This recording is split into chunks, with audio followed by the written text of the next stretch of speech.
Shalom. First and foremost, I want to give all praise, honor, and glory to Yahawah, Bahasham, Yahawashi, Bahasham, Rachak Wadash. Double honor to the apostles and the elders, the elder bishops, the great Millstone who rule well. Peace and salutations to the elect scattered throughout the four corners of the earth. To the men on the highways and the byways that are pushing out this word in truth and sincerity. And to the remnant men, women, and children of the elect, to you all, I say Shalom. My name is Ahyash, and I'm back with another lesson through the power and the spread of Yahawah. Lord willing, this is edifying. I wanted to do a quick lesson going into this article that I have pulled up on the screen, which is, the details on the new SNAP work requirements that has gone into effect today, Sunday, February 1st. Okay, and if you remember, back last October 2025 going into November, we had a government shutdown, and the SNAP benefits was a big thing on the table. The shutdown lasted, I think, 3 weeks, if I'm not mistaken. Actually, let me get the facts on that. Give me 1 second. Government shutdown 2025. Okay. How long did the government shutdown last? 2025. Okay. So, 43 days. So longer than 3 weeks. Okay. So it was over a month that the last government shutdown, which was October 2025. I think it actually started on the 31st. But nonetheless, this is sort of the update to SNAP, because we all knew that this was going to be back on the table, just in terms of them restructuring how SNAP benefits work, who's eligible, what keeps you eligible, and things of that nature. All right, so this is from ABC News. It says, new SNAP work requirements set to go into effect on February 1st, with millions at risk of losing benefits. All right, it says new work requirements for the supplemental nutrition assistance program SNAP are set to go into effect on February 1st, and it could mean that millions of Americans lose their benefits. Nearly 42 million Americans, including low-income families and vulnerable households, rely on federal government to help pay groceries and other household essentials. However, under President Donald Trump's mega bill that was signed into law in July, work requirements were amended for certain Americans to receive benefits for more than 3 months, over 3 years, which is the time limit. Okay, so there's a time limit on SNAP benefits from when you first receive them, and there's an expiration date. Okay. Opposed to what we've seen. I mean, we all know people who's been on SNAP benefits their whole lives. You know what I mean? And that is no longer. All right. You're going to have to either start finding a job, looking for a job. You're going to have to put in some type of work. You're not going to be able to sit on your ass and just have the federal government fund you and keep you afloat. Okay. This little insert here says, food banks, pantries say they're still seeing surge even after SNAP benefits restored. All right. It says, under the mega bill, the upper age limit for those who need to meet work requirements were raised from age 54 through age 64 for the first time for able-bodied adults without dependents. So they even raised the age limit. You know what I mean? So now instead of 54, it's 64. Okay. So if you that 10-year gap, if you want to be between 54 and 64 years, so it does work requirements for that age group as well. So this is a whole new restructuring of the benefits and what it's going to take for you to receive them and be eligible. It says, additionally, exemptions would change for parents or other family members with responsibility for a dependent under 18 years old, lowering the age of exemptions to those caring for children under 14 years old. Okay, so they changed it from 18 to 14. All right, so they lowered the age exemption for you to get credit, almost like a child care credit when you file your taxes. Right, you have dependents and you get that child care credit. It's SNAP is saying you don't get credit or that extra money for anybody under above 14 years old. All right, it says millions of people will unnecessarily be kicked off the rolls. Joel Berg, CEO of nonprofit Hunger Free America, told ABC News they will lose the food they need, and sometimes family members need. More Americans will go hungry. Soup kitchens and food pantries and the food banks that supply them will not have the resources to meet this need. And this is what we can expect. Even though they with the last government shutdown, they funded it. They funded SNAP. However, they restructured it, and now this is what we're seeing. It's a different program. Okay. It says, according to the August 2025 estimates from the Congressional Budget Office, about 1.1 million people will lose SNAP benefits between 2025 and 2034, including 800,000 able-bodied adults through age 64 who don't live with dependents, and 300,000 parents or caregivers with up to age 64 with children age 14 and older. See, that's the thing. They're restructuring it, and you might say 1 million people, but that's a lot of people to lose those benefits. Okay, now some of those people will be able to get jobs and be able to do whatever, but again, they are putting the squeeze on the society, on the people. All right, and it's for a reason. There's a purpose behind it. Okay, because when the government lets you go, they're probably, and in this case, we all know all roads lead to the MOTB, right? So, if they drop you from your benefits, and let's say you don't get a job, let's say you don't really find the necessary resources to provide for your family, your children, to stay afloat, to, rent and all these different things, and they let you go. Well, guess what? They're going to have something in place for you to return right back to them. And that something is the MOTB, okay? That microchip implant.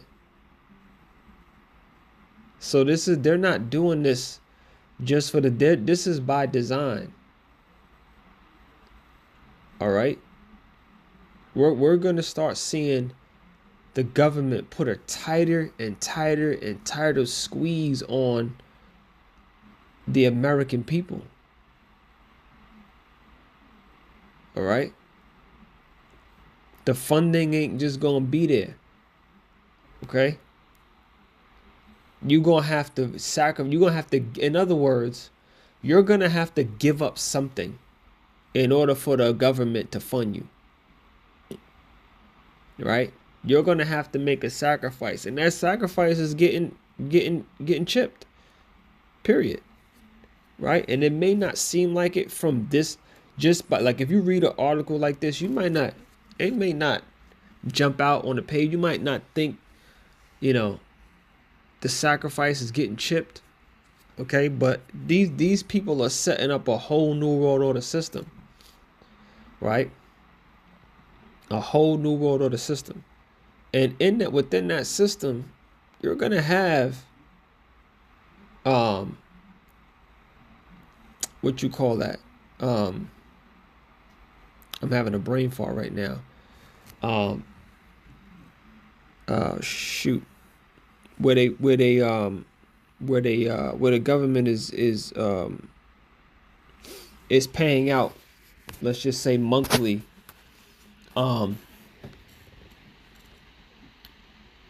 it'll come back to me, Lord willing. But universal income, right? UBI, Universal Basic Income. That's the term I was looking for. Okay, so with plans and and systems in place like UBI, Universal Basic Income, right? You think the government is just going to allow you to be on UBI without some sort of sacrifice, without some sort of... No, that's not how he operates. All right, there's always a sacrifice when you got your hand out. There's always something in return that you got to give in order to be a part of the system, especially this new world order system. This is a technocracy that is being put into place, and within that technocracy, you're gonna have to be a part of it. You're going to be... We're talking transhumanism here. We're talking an advancement in technology that people probably don't even understand or realize is possible. Okay, so you know, there's a lot more of this to look forward to. All right. There was something else I wanted to go into before I get some precepts. Okay, this right here. Government shutdown. So right now there's a partial government shutdown that's on the table. Right. And that's why I wanted to, you know, go into that Snap article, because it tied into the last government shutdown, but now they're saying a partial government shutdown is actually in place. And it should last for a few days or a few weeks. It says here, this is from The Hill. It says government shutdown poised to last until at least Tuesday as Democrats resist fast tracking. It says the partial government shutdown is poised to last through at least Tuesday as House Democrats decline to commit to providing the votes needed to fast track approval of a funding package to reopen the government. So that's the thing. It's always some shit on the table when it comes to, one side not agreeing with the other side. It's this gang versus that gang, because that's all they really are. The Democrats and the Republicans, they're just two gangs. Okay, two rival gangs that's technically almost kind of, it's technically on the same team, right? Because all of this shit is one big ass illusion. It's not even real, They're all they playing the game, right? That they got the American people thinking that they're a part of. Okay, but the citizens of this country are just pawns, man. Right? And they've coerced you into thinking and believing that your voice matters, your vote matters, your protesting matters. And they're showing you that. You see the events that's happened in Minnesota. You go ahead and protest if you want. You go mess around and get yourself shot in the face. Because they don't care. You're expendable at that point. All right? And Esau's showing his horns. He's showing that you're not worth the trouble. It says here, let me see. Actually, let me see if this is the video that I was watching. Give me one sec. Let's see. After this ad goes.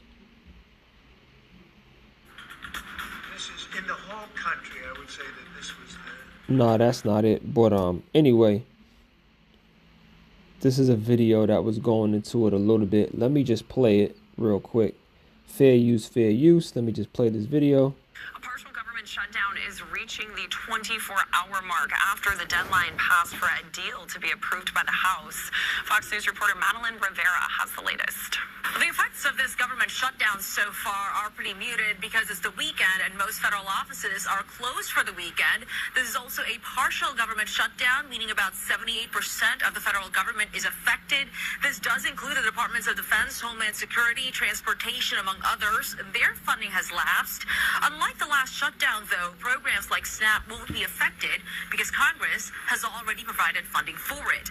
The package that the Senate passed last night will fund the rest of the government until September, except for DHS. DHS will receive funding for 2 weeks, and Democrats say during that time, they'll negotiate changes to the agency. We held our ground and made clear our demand.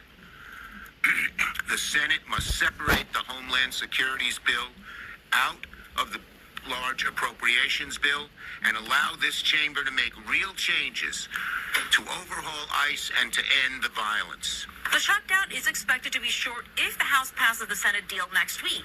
House Speaker Mike Johnson is now begging House Republicans to return to D.C. by Monday night so they can vote. Johnson's saying the president has made a play call and we have to support him on it. But House Minority Leader Hakeem Jeffries is not committing to the Senate deal. We're going to have to evaluate what the real opportunity is to get dramatic change at the Department of Homeland Security. It needs to be bold, it needs to be meaningful, and it needs to be transformative. And remember, ICE is already funded through the One Big Beautiful Bill, so this will really affect agencies like TSA and FEMA. And Johnson says that's something they're planning to pin on Democrats if this shutdown drags on. In Washington. And you notice that sticks out. You notice they say ICE is already funded, so don't trip. Our goons are funded, right? The goons that's going to be out there putting in that work, along with other law enforcement that's going to be out there, that's going to be needed when all hell breaks loose. They're funded, so don't even trip, right?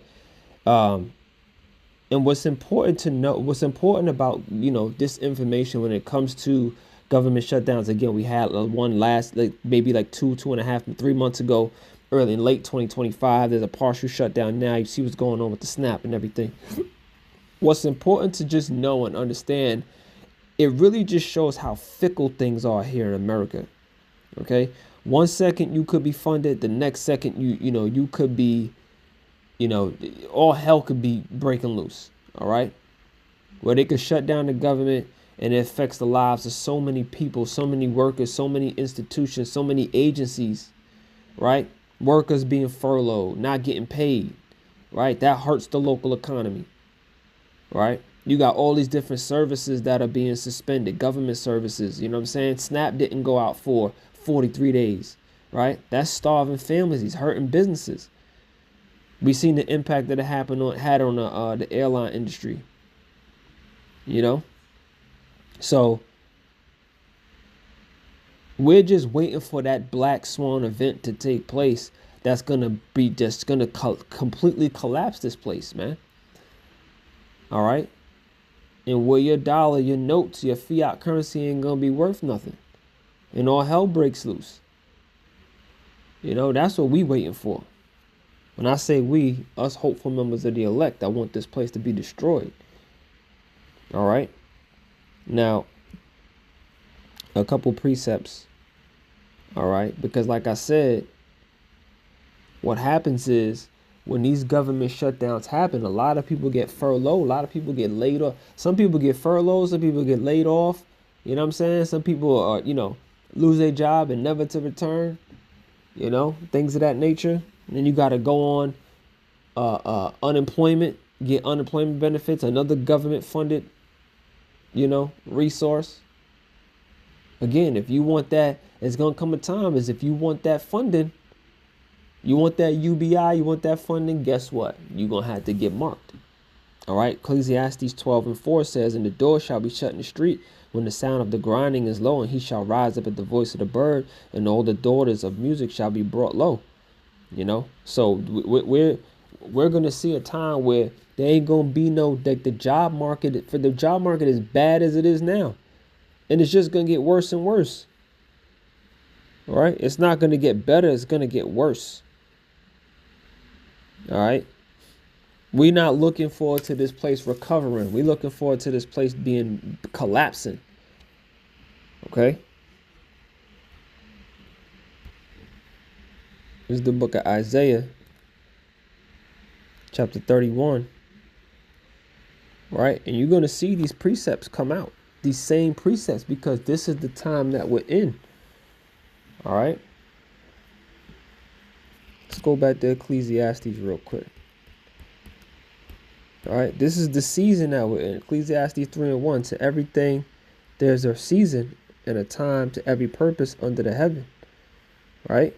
Now, skipping down to verse 4. A time to weep, a time to laugh, a time to mourn, a time to dance. We're in the time of weeping and mourning. Verse 8 says a time to love, a time to hate, a time of war, and a time of peace. This is a hateful time that's going to result in war. We're hearing the wars and rumors of wars. Okay?